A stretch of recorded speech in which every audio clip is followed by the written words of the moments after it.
Assalamualaikum warahmatullahi wabarakatuh. Halo Smabel, welcome back di Smabel Podcast episode ke-22. Nah, di episode kali ini kita akan membahas mengenai program kerja LDKS 2024. Perkenalkan, nama aku Enji. Nama aku Najabah. Dan kami sebagai host dari episode podcast hari ini. Nah, kita juga kedatangan nih narasumber yang luar biasa. Itu adalah Halo Smabel Velas, perkenalkan aku Lavina Izzati Syahyadan selaku Ketua Pelaksana LDKS 2024. Nah, gimana nih kabar Lavina sekarang? Alhamdulillah baik banget Naja. Gimana perasaannya diundang ke Smabel Podcast hari ini? Wah, senang banget pastinya. Tentunya kan ini salah satu dasar dari suatu kepemimpinan untuk menjadi pengurus di SMP Negeri 115 Jakarta. Oke, baik. Mungkin kita langsung aja kali ya ke pertanyaan yang pertama. Bagaimana sih konsep dari LDKS 2024 ini dirancang dan apa yang menjadi fokus utama dalam penyusunannya? Izin menjawabnya Naja. Untuk konsep LDKS 2024 ini dirancang dengan fokus utama dalam pembentukan karakter kepemimpinan yang tangguh dan berintegritas. Kegiatan ini bertujuan untuk membekali peserta dengan keterampilan kepemimpinan, kerjasama tim, disiplin dan tanggung jawab, serta mental yang kuat untuk menghadapi acara-acara tertentu yang akan dilaksanakan pada pengurus-pengurus berikutnya. Oh, berarti LDKS ini berarti emang benar proker yang penting banget ya untuk kepemimpinan. Terutama buat bekal untuk pengurus-pengurus setelah kita ya. Lanjut aja pertanyaan kedua aja. Oke. Pertanyaan kedua, saat mempersiapkan kegiatan LDKS, tantangan apa yang menjadi sering muncul dan bagaimana cara kamu mengatasinya sebagai ketua pelaksana? Oke, kita menjawab mengenai tantangannya. Mungkin tantangan pertama yang paling menonjol yaitu mengenai koordinasi antar panitia. Nah, itu kita harus selalu memastikan antar panitia agar berjalan sesuai dengan rencana keseluruhan. Lalu mengenai sumber daya yang terbatas baik itu dana, tenaga maupun fasilitas yang kita akan kunjungi untuk LDKS berikutnya. Dan yang terakhir adalah keterbatasan waktu dengan menyeimbangkan persiapan dengan kegiatan-kegiatan atau lomba yang diikuti oleh peserta-peserta atau panitia lainnya. Oh ya Lavina, LDKS ini kan dia berjalan berapa lama sih acaranya? Wah, kalau LDKS yang tahun ini berjalan selama 3 minggu atau persisnya 23 hari. Itu urutan kegiatannya apa aja tuh kalau boleh tahu? Untuk mengenai urutan kegiatannya yaitu dari technical meeting pada tanggal 4 Oktober, untuk tanggal 5 Oktober yaitu adanya pelatihan internal di sekolah di SMP Negeri 115 Jakarta, tepatnya di ruang Serbaguna 3, melatih mengenai kepemimpinan, kesekretariatan dan keorganisasian. Dan untuk tanggal 6 hingga tanggal 24 itu ada mengenai pembuatan tim mini proker dan melaksanakan kegiatan mini proker dari tim masing-masing. Dan untuk tanggal 25 hingga 26 yaitu keberangkatan dan kepulangan kita dari Wing 1 Kopasgat Halim Perdana Kusuma. Nih kalau mini proker kan itu berarti ada berapa tim? Untuk mini proker ada 8 tim. Nah 8 tim itu yang paling kamu ingat apa aja nih mini proker ya? Kan pasti ada yang berkesan gitu kan? Untuk yang paling berkesan dan yang paling bagus dari kemarin yaitu dari tim 2 yaitu tentang Firefighters by Smabel. Dan untuk proker-proker lainnya seperti tim 1 yaitu Smako X, tim 3 yaitu tentang dari basket, tim 4 dari Smabel Campaign, tim 5 Smabel Theater, tim 6 Smabel Technology, tim 7 tentang Global Talk with EF, tim 8 yaitu mengenai Smabel Literacy. Kalau kamu sendiri favorit kamu yang mana nih? Wah, kalau favorit aku mungkin semuanya ya, karena bagus-bagus tentang mini prokernya mereka semua. Ya bener sih, sesuai bidang masing-masing. Iya, aku juga setuju sih, kemarin ngelihatnya pada keren-keren Keren-keren banget, parah. Effortnya kelihatan banget ya Iya, per tim. Lanjut betul. aja. Lanjut, oke.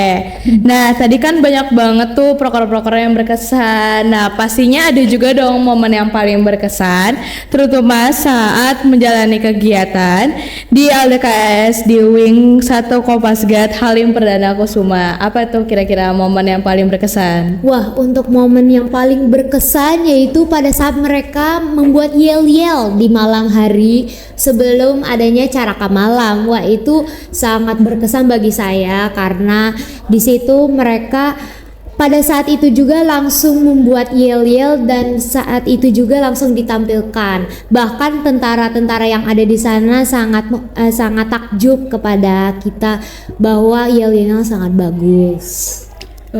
Kalau Naja kan dulu juga mentor ya. Iya. Kamu sebagai mentor paling berkesan pas kegiatan apa nih kalau di Wing Kopasgat? Kalau sebagai mentor itu paling berkesan pas caraka malam. Ya Iya karena sih, itu kan bener kita, sih. kita benar-benar apa ya sama mereka gitu kan. Terus juga suasananya mencekam banget, serem banget. Tapi ujung-ujungnya pas udah selesai jadi kayak wah seru banget tadi. Ya betul. Jadi kayak lebih mendekatkan kita juga kepada para peserta. Waktu itu kan juga mentor-mentor kan kita ngikutin dari belakang Iya, ya. iya. Dan itu pun ada yang bertiga, ada yang berdua. Kalau nggak salah juga ada yang sendiri yang ngikutinnya. Iya. Itu seru sih jujur, itu Seru sebuah banget. kenangan juga. Iya. Kita lanjut aja pertanyaan keempat. Menurut kamu sebagai ketua pelaksana LDKS 2024, apa dampak terbesar dari LDKS ini untuk para peserta dan khususnya dalam mempersiapkan mereka jadi pemimpin di masa depan? Oke, mengenai dampak terbesar dari LDKS untuk peserta yaitu mengenai peningkatan kepercayaan diri dalam materi kepemimpinan, itu kita bisa melatih kepercayaan mereka diri sendiri untuk tampil di depan muka umum.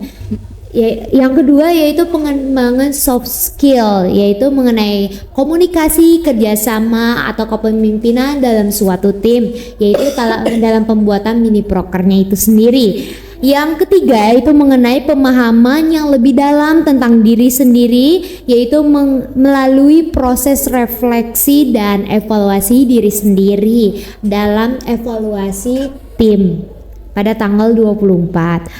Yang terakhir yaitu mengenai motivasi untuk menjadi pemimpin yang lebih baik dengan bekal pengetahuan dan pengalaman yang didapatkan. Oke, berarti emang banyak banget ya yang harus dipersiapin untuk jadi pemimpin ini. Menurut kamu nih, ini kan udah sekitar sebulan ya udah ya mereka jadi Iya. pengurus. Menurut kamu dampaknya udah kelihatan belum nih dari LDKS ini?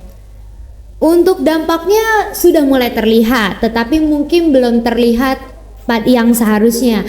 Untuk kedepannya kita bisa melihatnya lebih jauh dengan kepemimpinan yang lebih baik daripada sebelumnya. Oke. Kalau untuk kamu sendiri nih, kita kan juga dulu udah pernah ikut LDKS kan? Iya. Kalau dibandingin nih LDKS sekarang sama tahun lalu, menurut kamu dampak yang kamu rasain itu bakalan lebih berasa kalau kamu ada di LDKS tahun ini atau tahun lalu? Oke, untuk yang LDKS tahun ini kan mengenai aku menjadi ketua pelaksananya, mungkin lebih seru tahun ini. Tetapi untuk yang tahun lalu juga seru juga karena di situ dirindam itu di angkatan darat, sedangkan yang kemarin itu di angkatan udara, jadi pengalaman berbeda gitu. Beda ya. Oke. Oh iya, kemarin tuh di Wing Kopasgat kan tadi kita udah bahas tentang caraka malamnya kan? Iya. Selain itu kegiatan apa aja sih yang kita laksanain di sana gitu?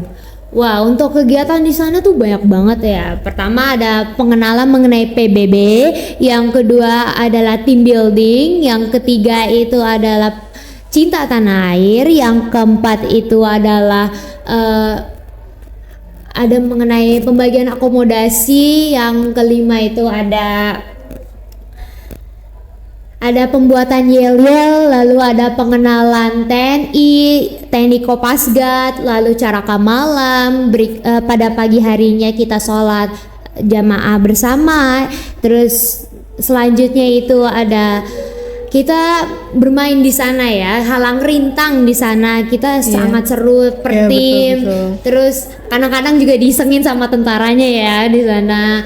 Terus yang terakhir yang paling merefleksikan diri dari anak-anak yaitu kita ke monumen PKI. Nah itu yang paling seru banget dari semuanya, dia itu persisnya di Lubang Buaya di Halim Perdana Kusuma. Ya. Oh ya, tadi kamu sebut ada kegiatan Cinta Tanah Air. Iya. Nah itu kegiatan Cinta Tanah Air tuh ngapain tuh? Di sana kita itu merenungkan diri dengan mendengarkan lagu Tanah Airku sambil menyanyikan lagu Tanah Air. Oke, lanjut aja. Kita ke pertanyaan penutup. Apa yang ingin kamu sampaikan kepada semua yang terlibat dalam LDKS tahun ini agar tetap semangat dan terus berkembang ke depannya? Semoga pengalaman LDKS ini menjadi bekal berharga bagi kalian serta kita juga semua untuk terus belajar dan berkembang, dan jangan pernah berhenti bermimpi dan berusaha untuk mencapai tujuan yang lebih tinggi. Iya betul. Oke, dan pastinya semoga LDKS tahun depan juga lebih baik lagi. Iya, pastinya. Dan lebih bermanfaat lagi gitu. Dan peserta yang mengikuti juga selalu ngambil sisi positifnya dan jadi semangat terus, dan jiwa kepemimpinannya lebih Tinggi. Iya. Lebih kelihatan. Iya. Bisa dipakai untuk ke depannya. Iya, gak cuman di sini doang gitu ya. Di masyarakat juga dipakai dong. Iya dong. Oke. Lavina udah untuk Oke, yang terakhir itu saya ucapkan terima kasih kepada pembina, pendamping, panitia, dan juga peserta LDKS yang telah mengikuti program kerja LDKS 2024 ini. Terima kasih banyak juga ya Najah dan Inji udah mengajar. Iya. Ternyata kita udah sampai di penghujung podcast pada hari ini. Oh ya, Lavina tahu kita ada slogan nggak? Wah, apa tuh slogannya? Jadi slogannya kalau misalnya kita bilang Smable Podcast, jawabannya One Voice, Countless Insights, kayak gitu. Mau dipraktekin nih? Iya. mau latihan dulu apa gimana nih? Langsung aja lah. Langsung aja. Oke, ayo. Smable Podcast, One Voice, Countless Insights. Makasih banyak ya Lavina udah mau mengisi podcast pada hari ini. Sama-sama Inji, sama-sama juga DPS. Thank you banget ya. Yes, mungkin sekian dari kami host pada hari ini. Aku Najah. Aku Enji. Dadah semuanya.